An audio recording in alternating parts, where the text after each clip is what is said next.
Praised be Jesus and Mary. Now and forever. If we look at the first reading today from the book of Genesis, and we reflect on the reading and try to relate it to our lives, perhaps you're familiar with this experience. One of the temptations that the devil puts in our mind is that obeying God's commandments, we are really missing out on something. He tempts us with this fear of missing out. You obey God, and you're deprived of something. So I'd like to comment on that, specifically by referring to this first reading, because in this first reading, what do we see? Right in the middle of this garden, which God creates for Adam and Eve, there's a tree of the knowledge of good and evil, and yet Adam and Eve are forbidden from eating its fruit. Doesn't that seem proof that God gives us things and then forbids us to use them? He's a God who makes us miss out on this world. That's, of course, the temptation that the serpent presented to Eve, and she fell into it. Let's try to unravel and dismantle it.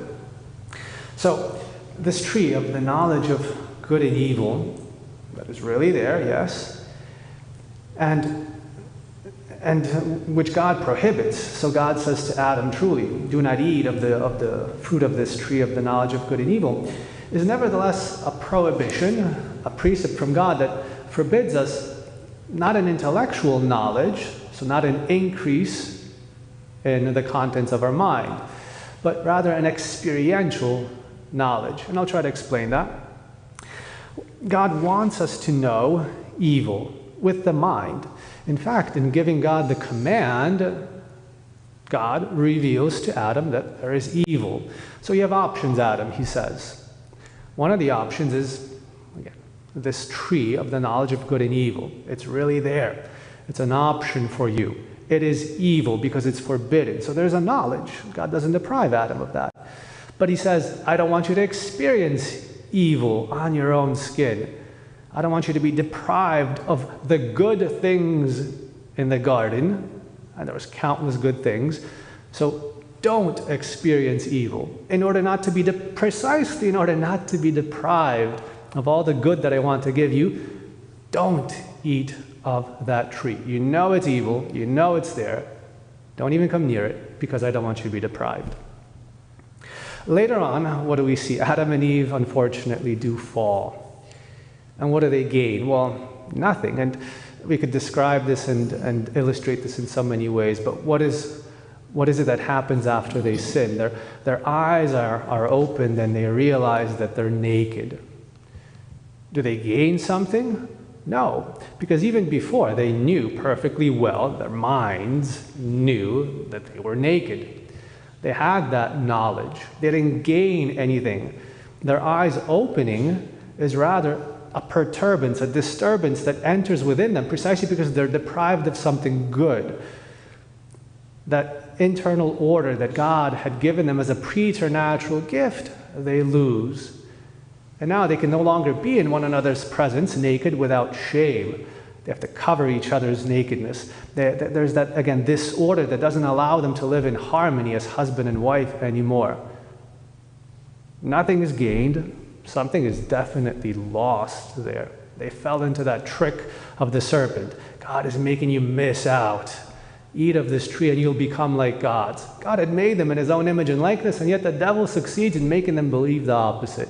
You will become like gods only if you transgress God's command. You will have everything only if you transgress. The exact opposite is true. They were already made in the image and likeness of God. God wasn't keeping anything from them. He wanted to, again, preserve them from the reality of being deprived of the good things he has given us. So the point, when a person sins, he is always truly deprived of something. He always loses something. We always lose more than we gain. If we reflect on this, it's very true, and we have to really live our life convinced of that truth, that we gain nothing by sin, as enticing as it might be. God is really keeping nothing from us. Of course, we should never despair when we sin. We should trust God, because when we sin, we don't lose everything, but yes, we do lose something. So before the fall, Adam possessed sanctifying grace, the preternatural gifts of integrity, immortality, and infused knowledge. That was the blessed state of Adam and Eve in the Garden of Eden. Sanctifying grace, a friendship with God. Immortality. They had the capacity to not die, even though it's part of human nature to be able to be decomposed into soul and body. They were preserved from that by God, by this gift of immortality. Integrity. There's a perfect harmony between body and soul. There was no concupiscence like we experience it.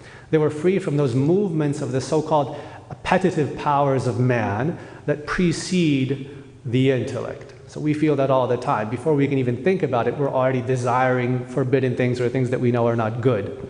They were freed from that. They had a perfect internal, external order. And they had infused knowledge that went beyond just the capacity of man. Knowledge about God, about themselves, about the world around them. All of that, again, the point is, all of that was truly lost. And even though, again, not everything is lost when we sin, we should never despair. Can't stress this enough, because even after sin, God chose to redeem us, and sanctifying grace is made again available to us.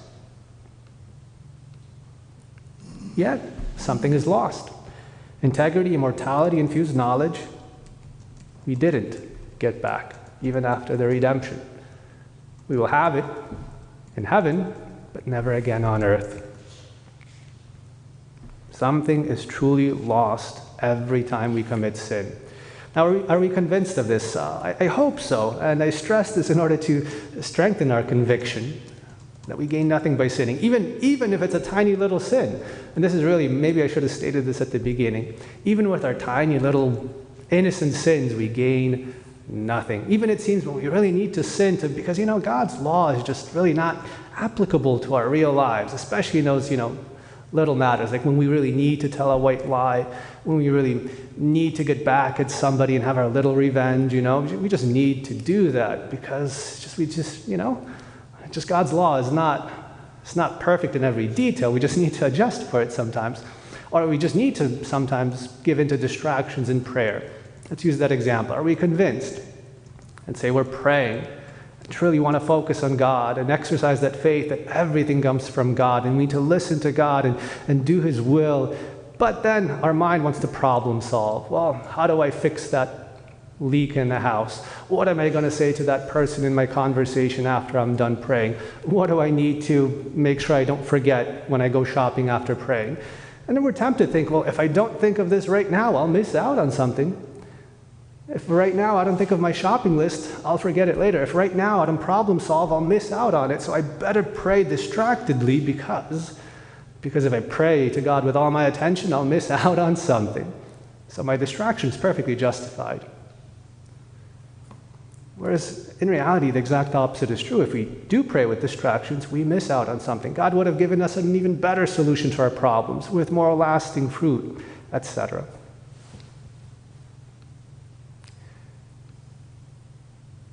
So when you sin, don't despair, but don't sin to begin with. As St. Maximilian Kolbe would say, don't even make the distinction whether it's mortal, venial, big or small. Don't sin to begin with. Don't lose anything, but rather keep everything that God wants to give you.